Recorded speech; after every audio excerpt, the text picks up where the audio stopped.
Roses are red, violets are blue. I'm a huge Harry Potter nerd, part 2. We're going to start with Professor McGonagall's drink of choice, Gillywater.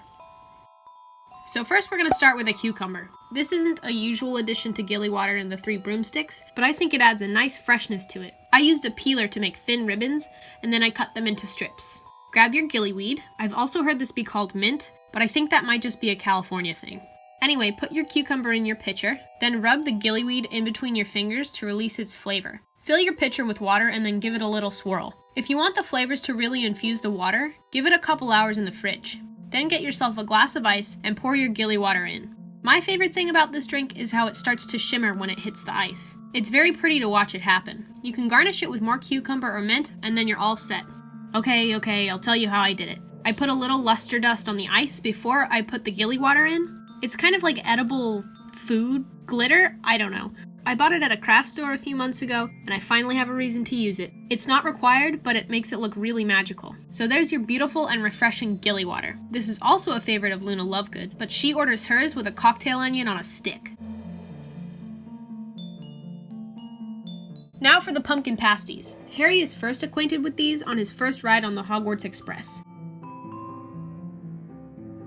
Today we're making a savory and a sweet version. We'll start with the sweet version. You need some canned pumpkin, pumpkin spice, softened butter, and sugar. Now if you want to make these vegan, all you have to do is sub out the regular butter with vegan butter. Mix that together and set it aside. For the savory version, we'll start with your pumpkin, add the softened butter, garlic powder, a little black pepper, and whatever dried or fresh herbs you have on hand. I just added a little rosemary and parsley. Then add your cheese, whatever kind you prefer, and mix that together. Then you need some pie dough. I have a recipe for some in another video if you want to check that out.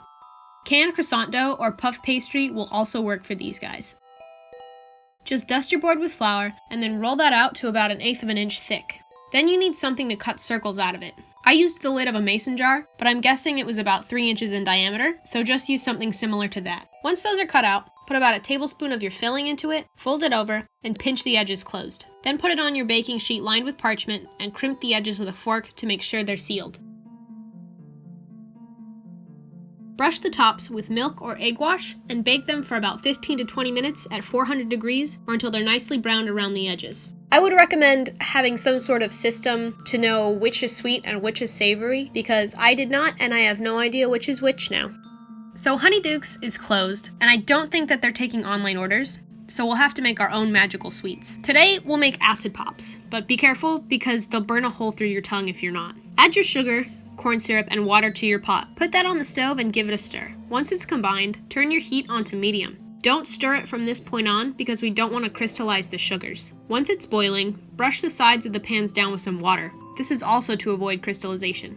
Now you will need a thermometer for this recipe because you have to bring this mixture to 300 degrees for it to harden, but you don't want it to get so hot that it turns to caramel. Have a baking sheet lined with parchment paper ready because once this comes to temperature, we don't have a lot of wiggle room. When you hit 300, quickly take it off the heat and add in your citric acid, your flavoring or extract, and a few drops of food coloring if you'd like. The citric acid is what's going to make these nice and sour. Be very careful here because if you get this hot sugar on your hands, not only will it burn you, but it will stick, so it will keep burning even when you run it under water. Stir that, then start spooning it onto your baking sheet in little rounds. You can see that my candy started to caramelize in the time it took me to set up my camera, but some of them turned out okay. So put lollipop sticks or toothpicks in them and let them cool completely. When they've cooled, you can dip them in citric acid. This is really what makes them acid pops. I thought they were way too sour, so I would do a 50-50 mix of sugar and citric acid. If you don't want to coat them in citric acid, you do need to coat them in either cornstarch or tapioca starch, otherwise they will stick to everything they touch.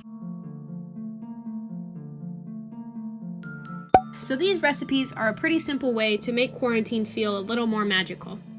Stay safe, stay healthy, and thanks for watching.